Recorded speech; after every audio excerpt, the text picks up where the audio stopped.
Yeah. Yeah. Well, hello and a warm welcome back with me, Andrew Eborn, the Andrew Eborn Show. Who else? It's got to be good. And joined yet again by Elon Musk. How are we doing in South Africa? Good. Thank you very much. And how's it there?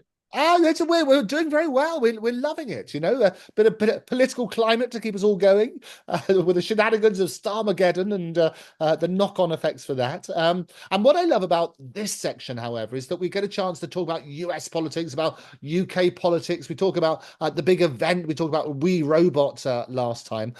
Another company that's sort of dominating activities, dominating the headlines is xAI. And it's been revealed that for months, xAI have been meeting privately with government officials to bring xAI's data center to Memphis. Well, what do you know about that? Gee, I really don't know anything about that. You mean the the Twitter? Yeah, What? well, the xAI. So what it is, it's a big data center apparently, which is planned. They're going to have it in Oh, yes, yes. Memphis. No. Data centers are the new big thing. So data centers are being set up all over the world. In Dubai, they're going crazy to build the biggest data centers. Yes, so that's right. So these data centers are the new thing. I've had quite a few meetings with people. I don't know how I forgot that over about these data centers. And yeah. So no, the data center is the new thing, where all the information is going to be shared and held and so on and so forth. Yeah. Yeah. Well, this particular one, apparently there's been all these meetings with no local and national law enforcement agencies. They've been collaborating on this project, obviously bound by NDAs, non-disclosure agreements. It's going to be completed within 4 months. It was officially announced in June and became operational in July. It's now a major consumer of power and water in Memphis, and they're waiting approval for 150 megawatts of capacity from the Tennessee Valley Authority, which is necessitating a new substation. Now, apparently there are concerns, there always are concerns, aren't there? Residents and environmental groups are worried about the impact on local utilities and environmental sustainability due to the high resource demands. Obviously, we talked about this beforehand, about getting the right balance between regulation and innovation. As you say, data centers are the news thing. The press always has a wonderful field day sort of misrepresenting this or saying, oh, it must be something terrible over there. People are signed by NDAs or bound by NDAs. What's your take on all of that? Well, I'm not that up on these sort of things. They're moving so quickly. It's very cutting edge. So although it's probably been cutting edge for a couple of years already, but data centers are. I've discovered after a meeting I had recently with people in Dubai, are the thing that they want to. These people in Dubai want to interest Elon in their data center, and they did discuss also with me the power requirements, the water requirements, etc., and particularly the power requirements. And they pointed out to me that Dubai has made such enormous strides in putting in, solar systems, solar panel systems, which are so big you can't believe it.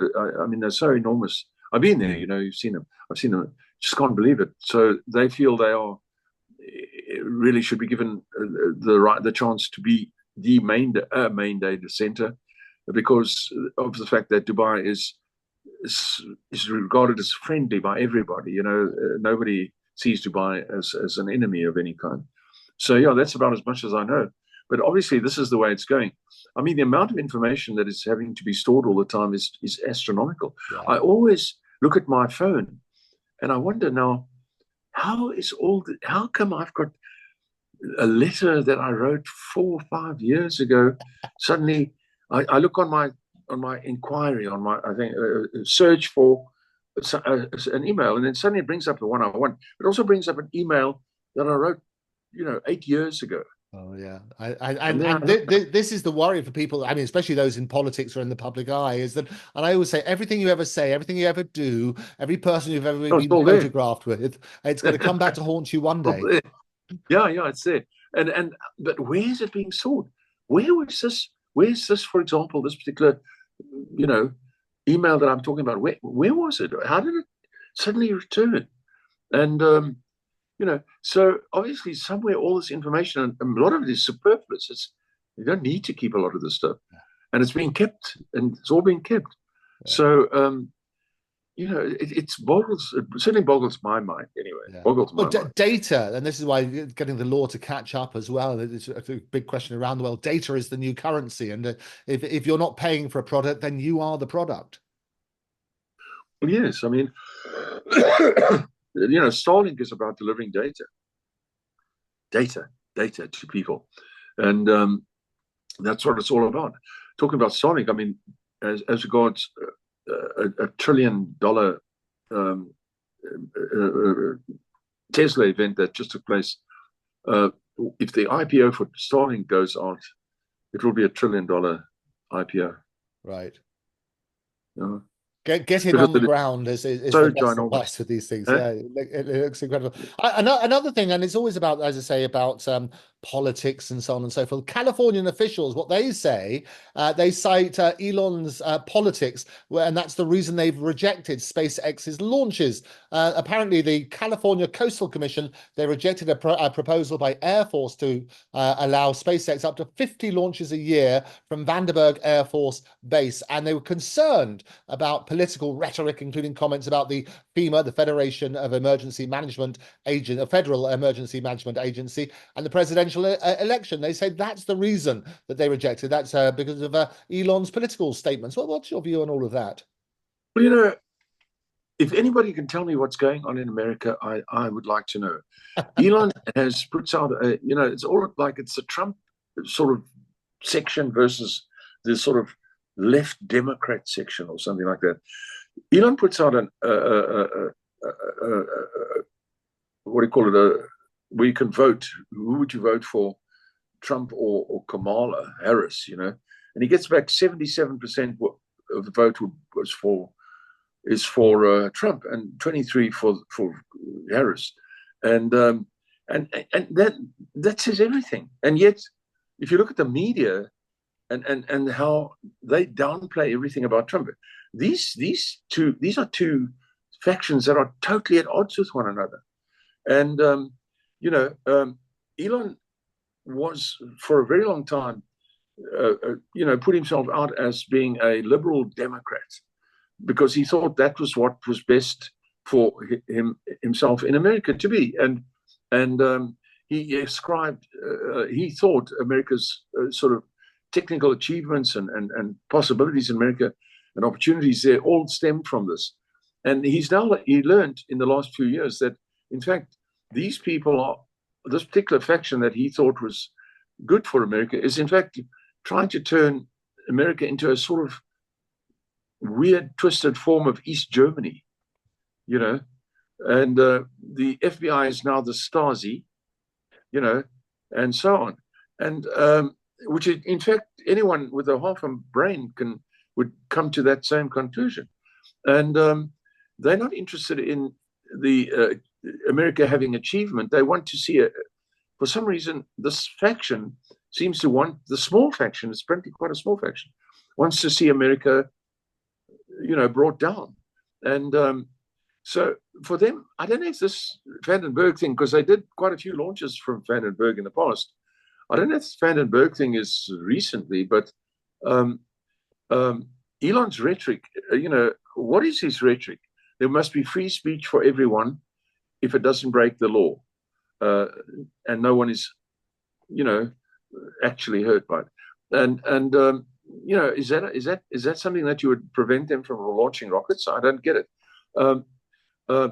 California has now recently said you have to have ID to buy liquor. You have to have ID to get into a pub.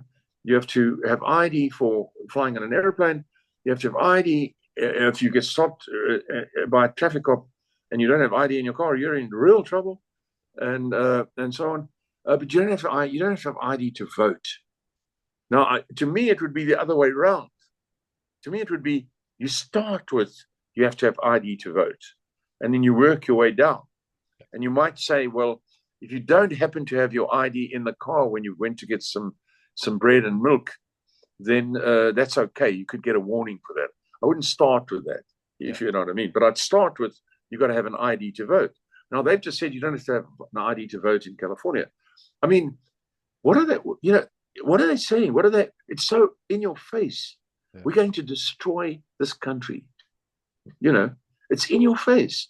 Yeah. I mean, this Starmer guy, just to change it to that side, if the British people are going to let the people that he's apparently jailed through his courts actually see out their sentences, then and have not released them by now, then I don't know what the future is for England, because it means then that the British people acquiesced to the level of intolerance and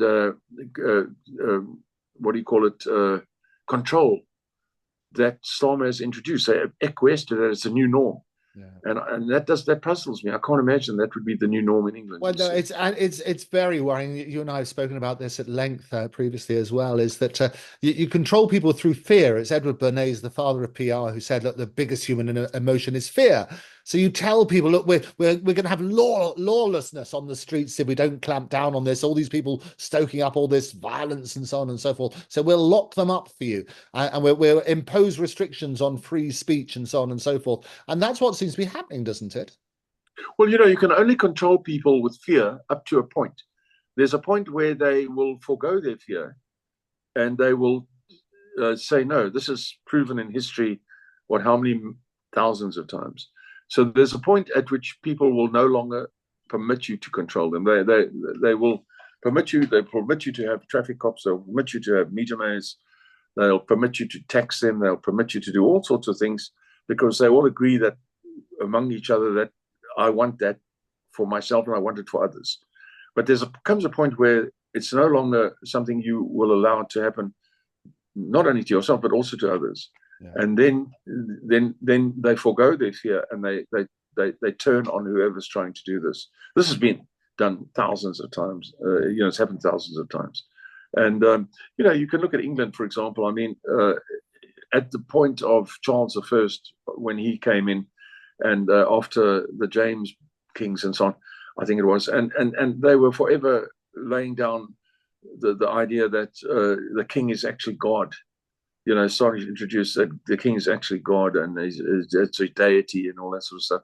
And the American people, the British people, eventually turned to a form of Puritanism that said, we don't want the king anymore, and we'll kill him. They did. Yeah, and absolutely. The revolution will happen, and when the revolution comes, it will be televised on the Andrew Eborn show. That's what we'll do. Yeah. The thing is, I'm sure we're not nowhere near that, but what I would say is that this government that you have there needs to release these people, because otherwise that becomes the new norm. Yeah. And if that's the new norm that everybody lives by, well, then what's your next new norm going to be? It's going to move on. It's going to go to step 4 now. It's a very worrying time. I mean, it's freedom of speech is in a critical condition at the moment, and we do need. It's vital for any democracy that we listen to alternative views, because otherwise, there's no progress at all. Yes, and Elon was on a thing with Tucker Carlson that I saw, where he jokingly said, if Trump doesn't win in 3 weeks' time, then he's probably going to be arrested. He's going to be arrested, charged with something, and arrested, which is so weird. What's happened? I mean, we've gone back to the 30s with the Nazis. We're not.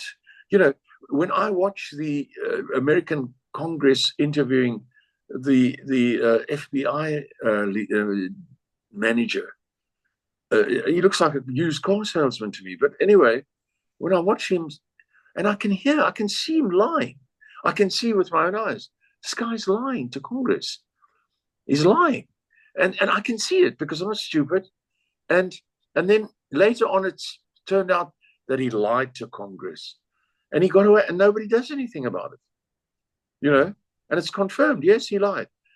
And recently they had a thing out with Biden introduced this thing, and he had this FBI bloke there where they said they're not going to allow some or other things to go on. I forget, in fact, what it was. And they introduced new, sort of strict rules and everything like that. and because they've had this and this happen. Of course, we don't know if this and this actually happened. They just say it happened. And then you've got the FBI man sitting there, with his big wide grin. And he's lying. You can see he's lying. And what are you supposed to do? What are we going to do? I mean, what are we going to do? I mean, if this, as Elon himself has said, Kamala Harris, just a woman, he's got nothing against her. He's got against her the fact that she's Kamala the puppet, as he put it. He's up against Kamala the puppet, not Kamala this woman. And, and if this woman were to be made president of the United States, these guys would have a free hand to really introduce what they say. The other people are facet. They will be introducing what I would consider, what they've already been doing, really fascist rules, and no one will be able to stop them. Yeah. So we have to see what happens in the next few weeks. As Elon has said, it's a game changer that we faced with here. Yeah. And the other thing I'd mention is that having been in America quite recently for quite a while, in Texas and Alabama, Mississippi and Georgia and so on, the average people there are not at all. They're as conservative and mindful of their community and so forth as they've ever been. Yeah. They are the most together people. If you drop I wouldn't even try it to drop a piece of paper onto the ground at a shopping center. I wouldn't even think of it. You know what I mean? I just wouldn't be able to take what would happen to me. But yeah.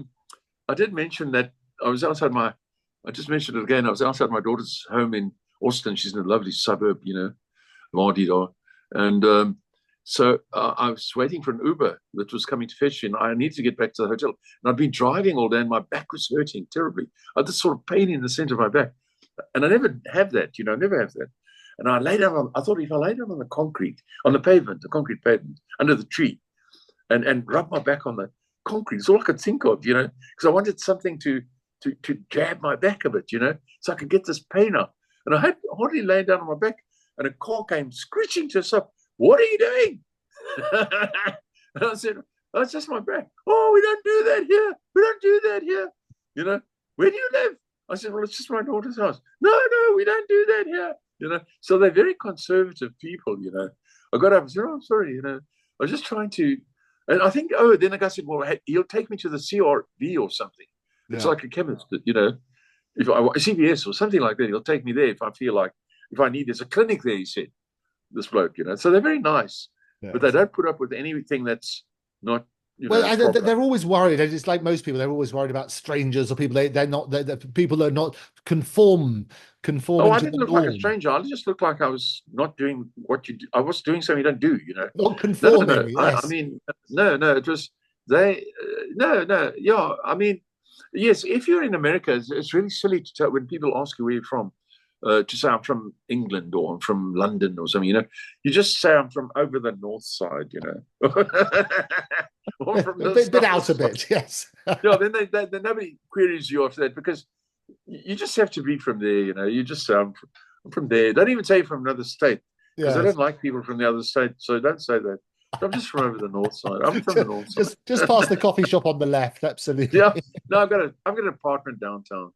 Okay. Yeah, it's funny. You mentioned the Tucker Carlson interview. How do you think Elon did on that? Oh, very well. Very, very well indeed. We've got guys talking complete sense, all the time. So you hardly need, if you've got sense yourself, you hardly need to listen to them. And because, they just talk sense. What is very, very strange is when you watch some of these people on CNN and stuff, when they try to interview J.D. Vance and so forth, and these women who do the interviewing, they've got these beady eyes and they start getting angry when they aren't getting their point across or something like that. And you realize they must be severely brainwashed or something, or they must be getting paid a lot of money to talk rubbish.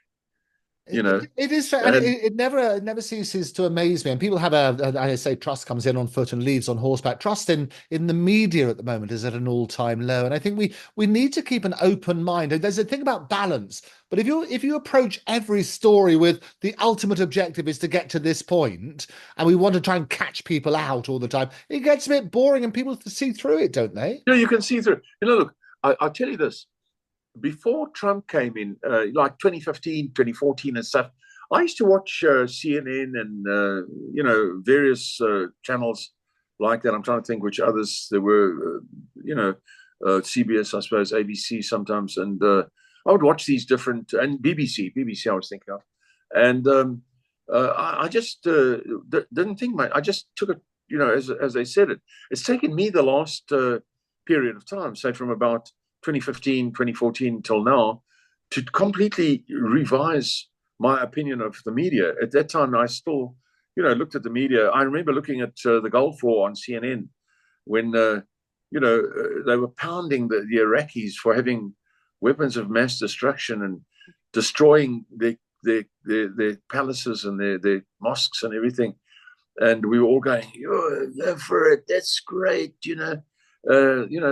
But looking back on that now, I think it was a tremendous propaganda exercise. Yeah. And I'm not in favor of Saddam Hussein or any of those people. But that was their type of culture. That's the way they lived. Iraq since then, I don't know, for the last 20 years or whatever it is, Iraq is it doesn't exist. It's a non-existing place of some kind. I don't know. Has no meaning. It's just a piece of land or something, which all broken and buggered up. Excuse my language. But so I've learned in the last, since 2015, to take any news I receive from these people and the BBC with a pinch of salt. Yeah, I think it's always important, and as you know, I appear on more platforms than Paddington, including the BBC and CNN and various other Talk TV and GB News and TNT and all the different letters you could possibly imagine. And so often I'll be there to play devil's advocate, because otherwise people are just peddling the same narrative. And if you can get people just to question things, don't just be spoon-fed and just take it all in because that nanny says it's right. You have to turn around and say, does that sound right? And get your information from different sources. Well, no, it used to. I remember in the past, in 2015 and that before that, it used to not sound right to me. I would hear them saying something, that doesn't sound right to me, but I'd say, well, I suppose it is right, but it didn't sound right to me. Something's wrong here. Something is wrong here.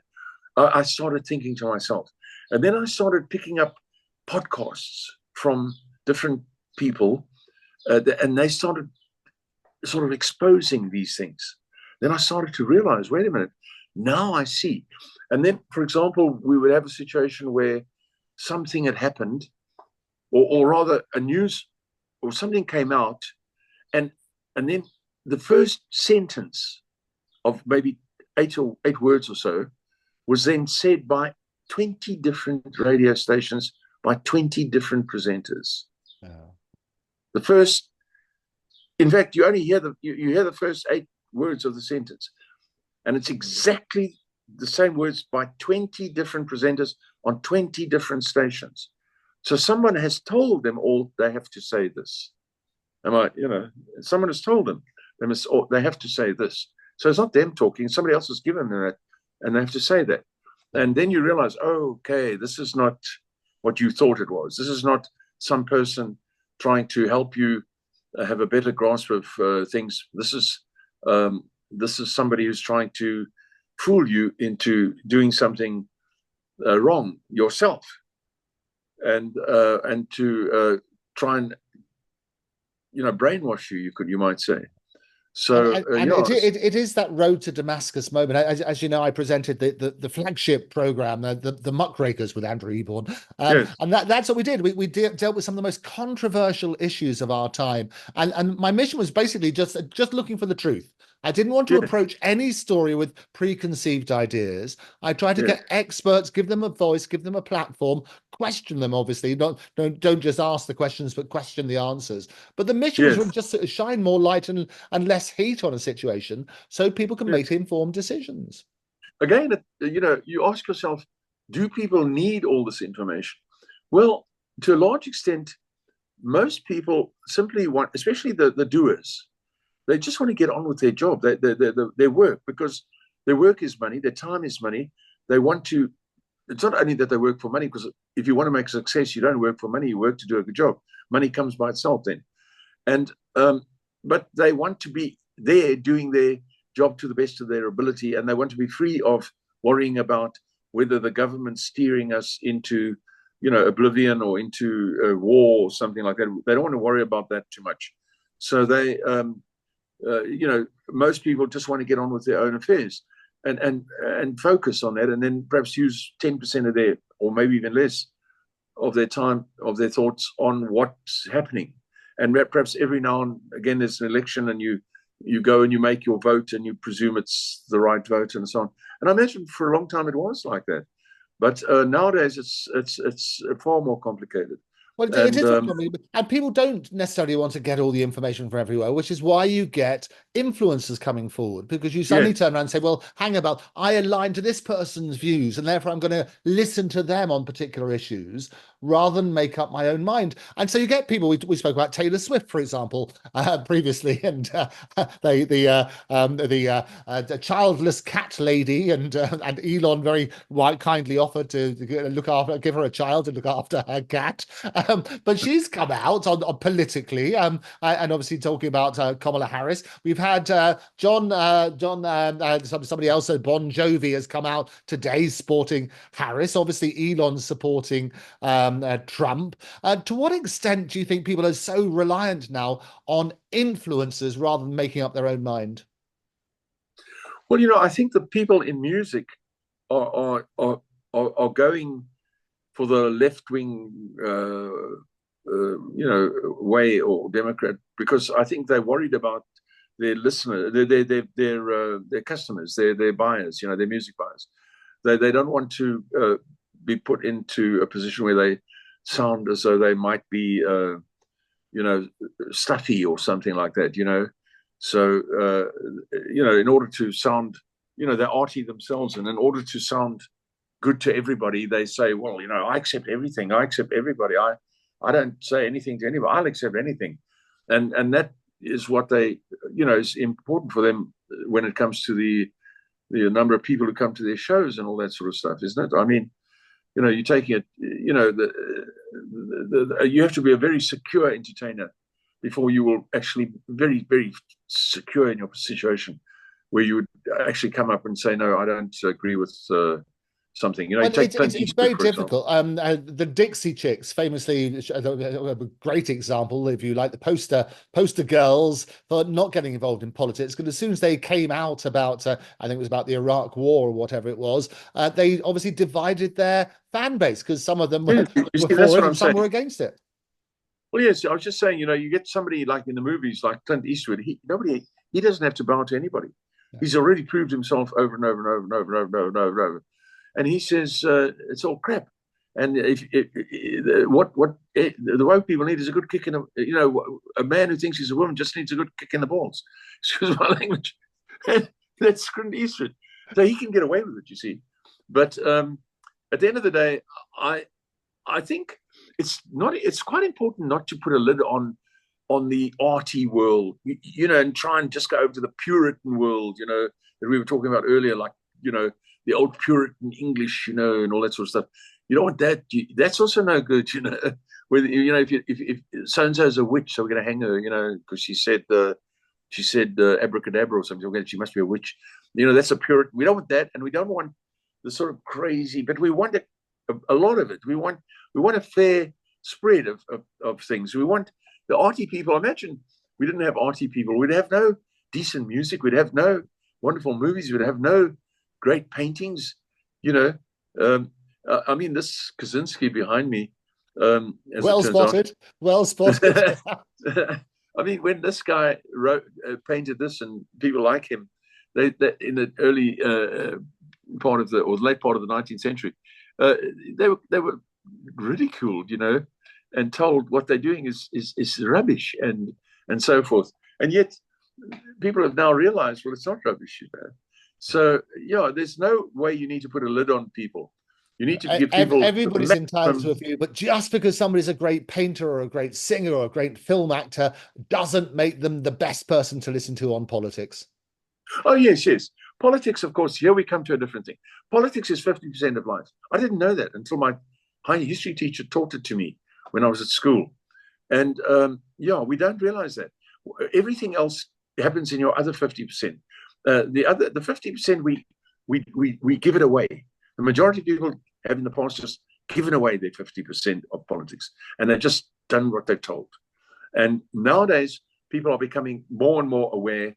Well, I won't say only nowadays, but in the last century at any rate, people are becoming more and more aware of the fact that politics is an important part of life, and it's not a thing that you can sort of just laugh off. You have to be involved. You have to take it seriously, and because it's actually is affecting you a great deal. Absolutely. And keep asking those questions. I think that's the most important thing of all. Errol, it's been a pleasure as always. We'll look forward to getting you back very, very soon. Okay. Okay, Andrew. Thanks Bye. a lot. Bye. Bye.